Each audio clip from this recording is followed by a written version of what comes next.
The KLL, or knit left loop, and KRL, knit right loop increases use one leg of the stitch below to create a new stitch. To work a knit left loop, insert your left hand needle into the left leg of the third stitch from your needle. So you've got one on your needle, one below.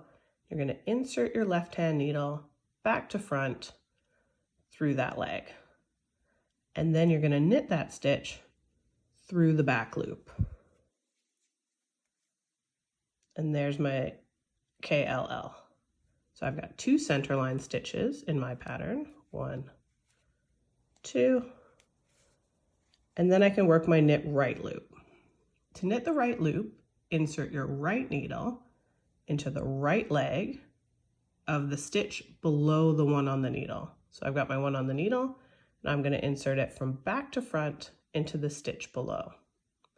I'm going to lift that stitch up and put it on the left needle, and then I'm going to knit that stitch. And then I can knit the stitch next to it.